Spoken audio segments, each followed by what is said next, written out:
We're on quarantine still, but this week on Tito Ortiz, Uncaged, the art of trash talk.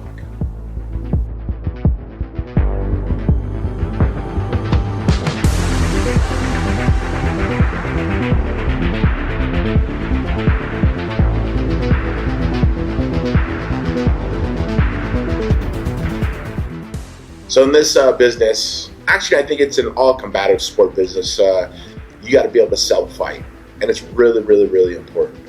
Since the beginning, I remember Tank Abbott telling me, you got to make sure people talk about you when the fight's over. You got to make sure people talk about you when they leave the arena, and it's really, really important because if they don't remember you, they're just going to think of you as another fighter. And I took that to heart. I was like, I had the Huntington Beach Bad Boy moniker. And I got to make sure you guys understand this for a fact. Tank Abbott was the UFC bad boy. He was never the Huntington Beach bad boy. I was the first, original, and only Huntington Beach bad boy. Just to correct all you people who think that Tank Abbott was the first bad boy. Yes, he was a UFC bad boy. I remember his shirts saying 86 for life on the back of his shirt. And I thought, how can I get into this business and make a mark? What can make the difference that other fighters are not doing? And it was a blessing in disguise.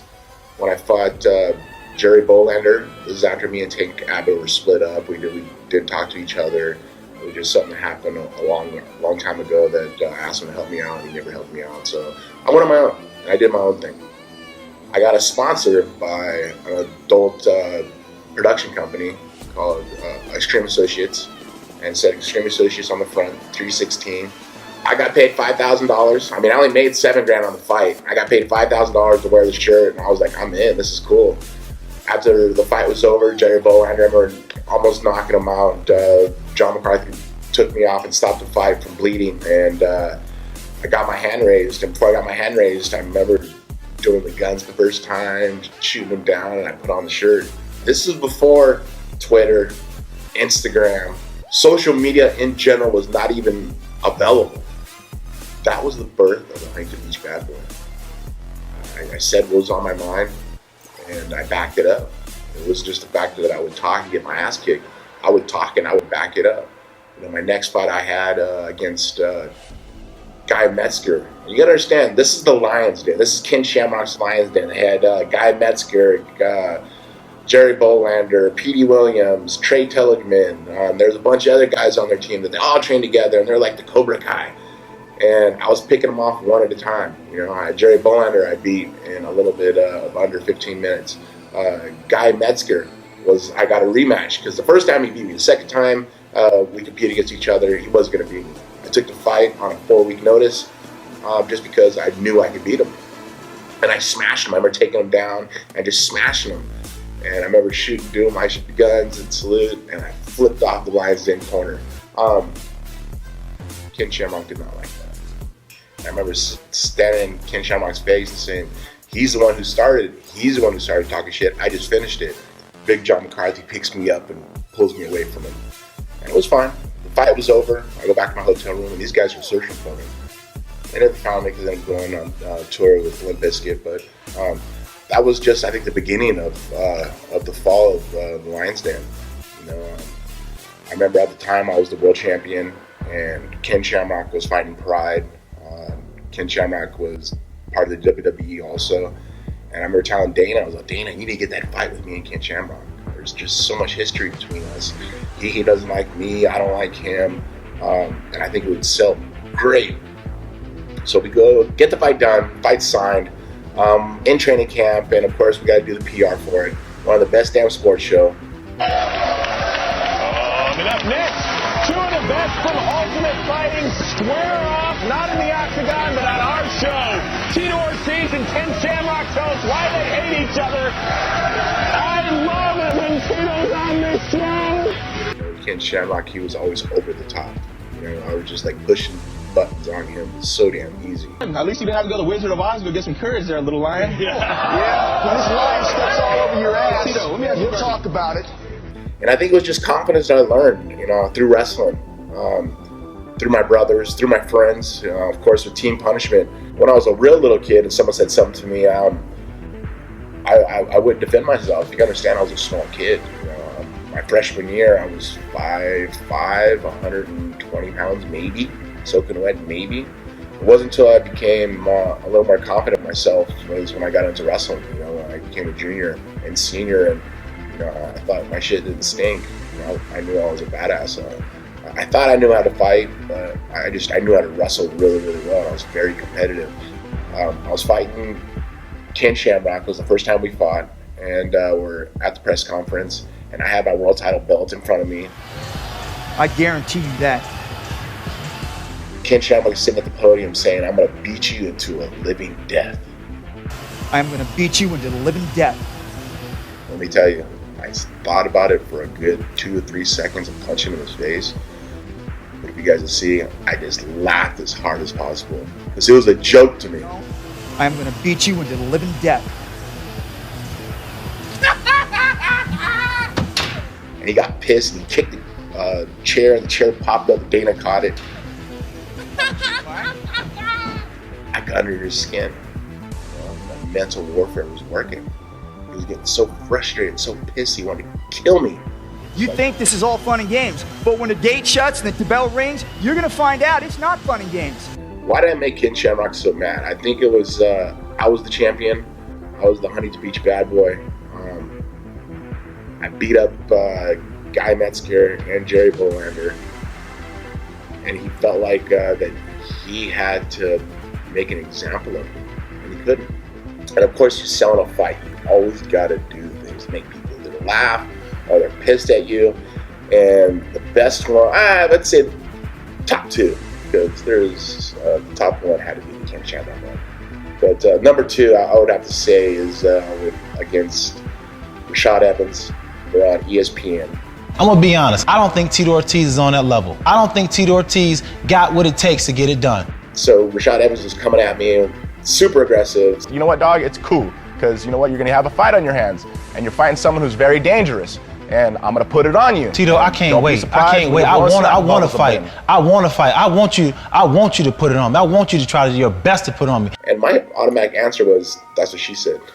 I want you to try to do your best to put it on me, because that's the only way I want it. If you don't give me everything you got, I'm gonna be pissed off. That's what she said. And it just came so perfect, so natural. It was so damn funny, because at that time, that's what she said was huge. That's what she said. Michael. So Shamrock just beat Chemo in the UFC, and I had to go to the press conference. You got to start something if you want something, right? And I was starting something because I wanted it. And I remember sitting in the press conference and saying, I have a question.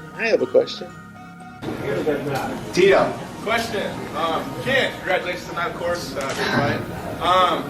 What's your decision, partner? What? Say your knee's a lot better now, so we can do it again. Well, Tito, I can do it right now. I got plenty of time.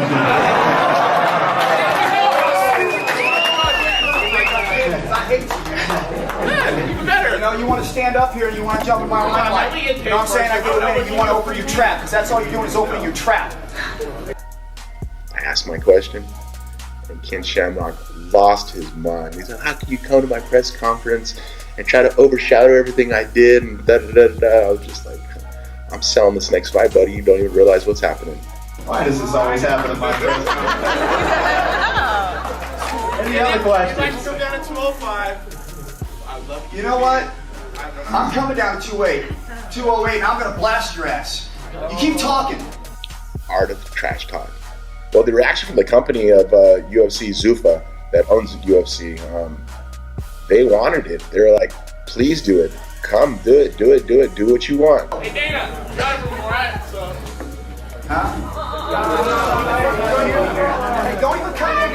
Yeah, I'm gonna beat you in front of everybody. Hey, what are you talking about? They gave me free reign. I mean, I was thankful I was able to do it because no other fighters would ever do it. I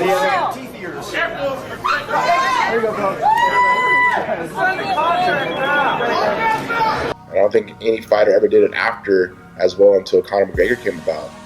I watched other guys in their respective sports, rest in peace Muhammad Ali, but Muhammad Ali was one of the greatest ever by doing that. He was so witted and just confident when he said things.